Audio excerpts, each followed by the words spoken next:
moi, je suis arrivée là par mon mari qui avait entendu parler d'Habitat Humanisme.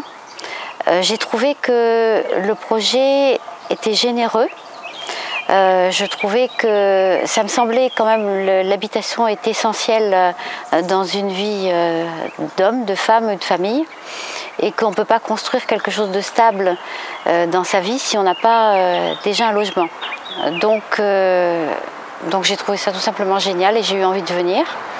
Dans ce qui m'a été proposé dans un premier temps, c'est de rentrer par l'organisation, c'est-à-dire j'ai participé à la commission d'attribution.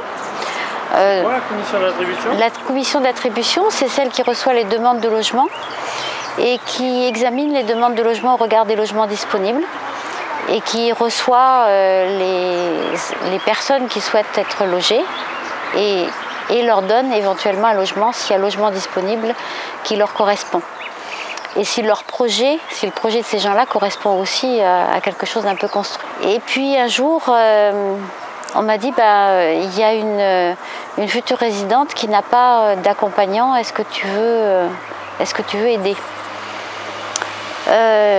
J'ai pensé d'abord que c'était une responsabilité un peu importante, que je ne savais pas si je serais disponible, que je ne savais pas si je saurais m'y prendre. Mais il n'y avait personne d'autre de disponible que moi, donc j'ai dit oui. Le premier contact avec Edith, c'est un contact où on s'observe un peu. Et puis finalement, la mayonnaise a pris. Et dans les relations que j'ai avec cette résidente-là, il y a des échanges partagés. C'est-à-dire que je n'ai pas l'impression de donner uniquement, mais j'ai l'impression et le sentiment de recevoir beaucoup aussi. Et puis finalement, on progresse ensemble. C'est-à-dire que j'ai le plaisir de la voir évoluer. Et puis moi, j'apprends beaucoup de choses.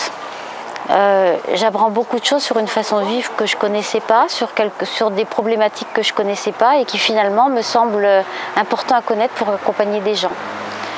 Donc du coup, j'ai même accepté dernièrement d'accompagner quelqu'un d'autre. Voilà. Et cette relation-là, elle est basée sur la confiance et je pense que quand on arrive à mettre en place, mais on le fait à deux ça, quand on arrive à mettre en place une confiance partagée, c'est vraiment quelque chose de génial.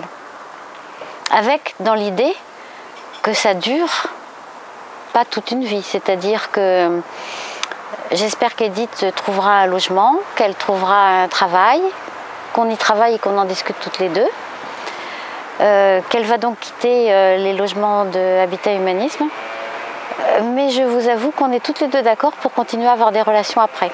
Qu'est-ce qu'il faut pour être accompagnant? Parce que tu étais prédisposée à faire ce genre de choses? Tu avais déjà fait? C'est la première fois? Non, c'est la première fois. Je pense qu'il faut avoir de l'écoute. Il faut être ouvert, c'est-à-dire accepter l'autre comme il est. Ne pas se dire qu'on a la vérité soi-même. Et puis je dirais être prêt à prendre des initiatives et accompagner l'autre. Voilà. Mais accompagner l'autre en ayant bien en repère ce que la personne qu'on accompagne peut faire. C'est-à-dire pas ce qu'on peut faire nous, ou ce qu'on croit bon, mais ce que la personne peut faire et ce qui est bon pour elle. Je suppose qu'on ne sonne pas à la porte un jour, je vais accompagner, que ça se passe du jour au lendemain, et que ça y est, on accompagne une ou deux personnes. On se retrouve tout seul? Alors non, ça c'est important, non, parce que Nicole, Martine, Françoise, ça fait partie des aides qu'on a quand on se pose des questions. Et puis en plus, comme je disais, dans notre vie de tous les jours, il y a certains problèmes qu'on n'a jamais rencontrés. Et c'est important de pouvoir en parler avec celles qui sont là depuis longtemps et qui ont déjà rencontré et qui savent nous orienter, trouver le bon interlocuteur. Donc oui, j'ai parlé de la relation entre l'accompagnant et puis la personne qu'on accompagne, mais on ne peut pas faire ça tout seul. C'est vraiment c'est un travail d'équipe. Enfin, c'est même pas un travail d'équipe. Ce sont des projets individuels d'équipe.